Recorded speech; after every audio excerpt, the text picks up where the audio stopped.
amount of travel on highway and city is the same for both neighbors. And since that is our what we're looking for, determine length of travel highway city, we're going to use that to establish our variables. So the distance on highway, and y is going to be the distance in city.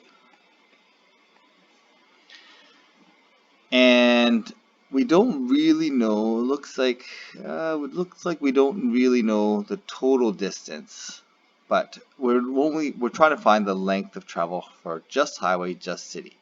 Okay, well, how are we going to do this out here?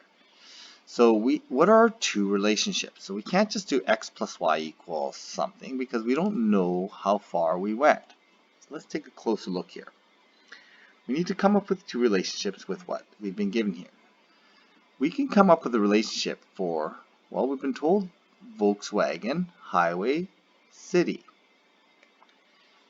Okay, we've been told Cadillac, highway, city. And the Cadillac uses 7 liters. The Volkswagen uses 5 liters. I think we can come up with a relationship based on Volkswagen and Cadillac. So my Volkswagen is going to look like this. So 1 liter per 16 kilometers times the number of kilometers on the highway, okay, because that's my highway mileage, plus 1 liter, okay, so this is liters, maybe I should just make sure that's clear, 1 liter, this is 1 liter for 12 kilometers in the city. And together, that adds up to a total of 5 liters. Just make sure that's going to work. Liters, liters, liters. Yeah. I need to come up with another relationship because I have two variables. Another relationship is going to be for the Cadillac. So it's 1 liter for 10 kilometers for the highway plus 1 liter for 8 kilometers in the city. So that's 1 liter, 1 liter, and that's going to equal a total of 7.6 liters. There's my two relationships. Okay, so we had to do a little bit of searching around to see where the relationship lied. Okay, here these go together with that, these go together with that. Okay, and we come up with the relationships that way. Now we have, looks like here, yeah, this is not the nicest looking equation, so I'm just going to rewrite this. So Volkswagen, I'm going to multiply everything by lowest common denominator here, so it looks like it's 48, so I'm going to multiply that by 48 to get rid of the divide. So I end up with 3x plus 4y equals 5 times 48 is 240. Okay, so that's equation 1. Equation 2, the lowest common denominator looks like it's going to be 40 here, so I'm going to multiply by 40.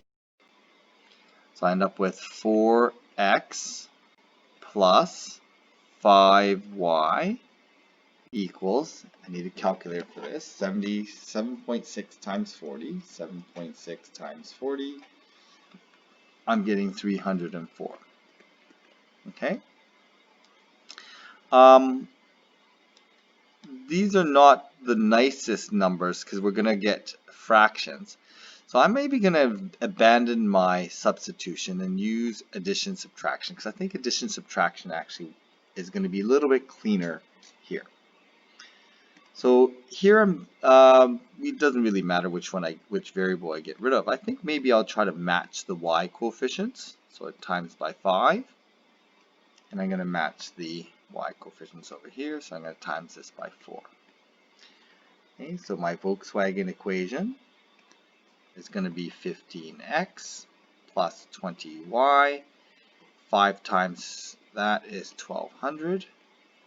Okay, my Cadillac equation now, to match the coefficients, I get 16x plus 20y equals 4 times that is 1216. And because my y's match, I'm going to subtract. So I end up with negative x equals negative 16.